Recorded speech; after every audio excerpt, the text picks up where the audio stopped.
again! After 53 years, NASA has finally returned to the moon. It was amazing! It was epic!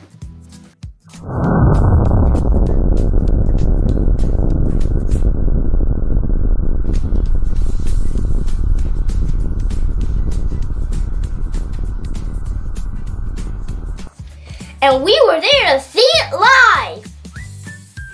Don't forget to hit that like button! And subscribe to our channel so you can watch the full video! We're here in Mission Control with the science expert, Sunny. Hi, Sunny! Hi, kids! Sunny is going to explain why the Artemis was so special. Sunny, there has been a lot of rockets flying into space lately. What makes Artemis so special? You're probably thinking of SpaceX and Blue Origins. While these missions are great, they only go into what's called low Earth orbit, or LEO. While it's technically space, it's just above the atmosphere, where the International Space Station and most of our satellites live. The International Space Station orbits just 250 miles above Earth's surface. If you could drive there, it would take you less than 4 hours.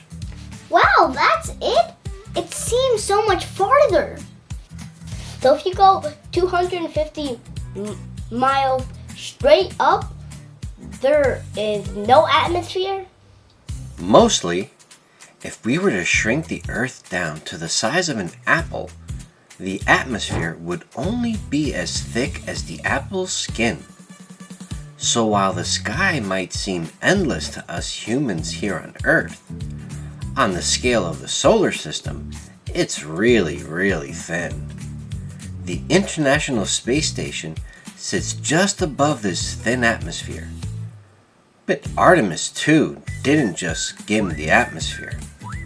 It went all the way around the moon and back. So like 500 miles? Way more than that. So like 1,000 miles? Way more than that. The moon is actually 250,000 miles away from the Earth. What? If you were to drive to the moon with your car, it would take you 6 months non-stop. 6 months? That's a lot of gas. That's right. In fact, more than 90% of the rocket is just fuel. Is that why the astronauts are cramped into that small capsule in the tip? Exactly. It sounds like the rocket is just one big giant bomb.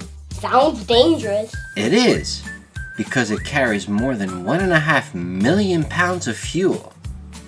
Why so much? Think about it. You need fuel to lift the astronauts off the Earth, but the fuel itself weighs a lot too. So you need fuel to also lift the fuel?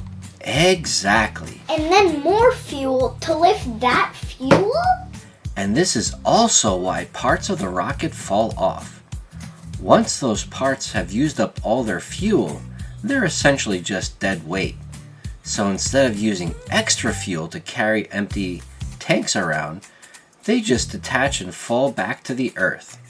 This is called the separation stage. So Sunny, why did I see the rocket go sideways after the launch? Yeah, wouldn't it be better for it to go straight up? That's a great observation, kids. Actually, the rocket needs to get into orbit first. It does this to use gravity to its advantage. It would take more fuel to go straight up to the moon, but by going into orbit first, it can use Earth's gravity as sort of a slingshot to get a boost of speed. What is orbit exactly? I know it has to do with gravity, but I'm not sure. Here's a great way to think about it. Suppose you take a ball and throw it straight out. Gravity will cause it to curve down after a short distance and it will fall back to the Earth. Now suppose you threw it a bit faster. It will travel further before hitting the ground. So if you think about it, there must be a speed where you could throw it, where the curve misses the Earth completely, goes all the way around, it comes back to you. Wow, I bet you need to throw it really, really, really fast. That's right, which is why the International Space Station travels at over 17,000 miles per hour. It's essentially falling, but because it's going sideways so fast, it keeps missing the Earth. This is what we call orbit. This all sounds so complicated. That's why they call it rocket science. Is it true that the mission didn't actually land on the moon? That's right. This mission was more of a test drive to make sure everything works and that the astronauts are safe. But they're already planning Artemis II. That mission is scheduled to land astronauts on the moon. So the whole trip took about 10 days? Yes, liftoff was on April 1st, and they returned on April 10th by performing a dramatic splashdown in the Pacific Ocean. I'm glad they're home safe. Me too.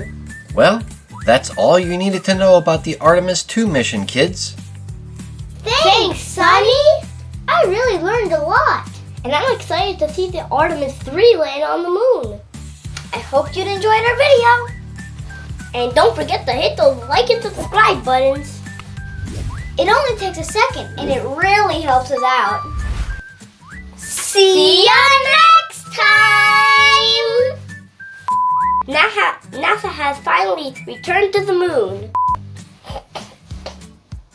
Give me a second. Is it recording? Return to the... Okay. 3! And- Why are you looking?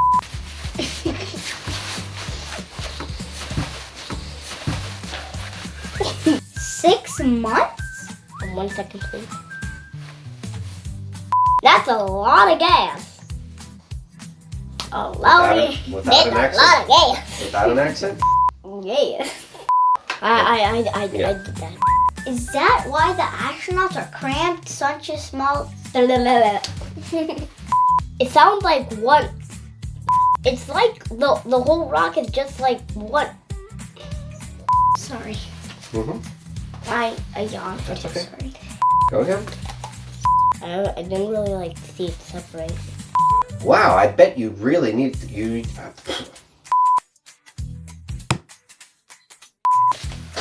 How much paper do you need to print? Alright, that was it basically, guys. Should I turn off the camera? Like today? Don't forget to hit those like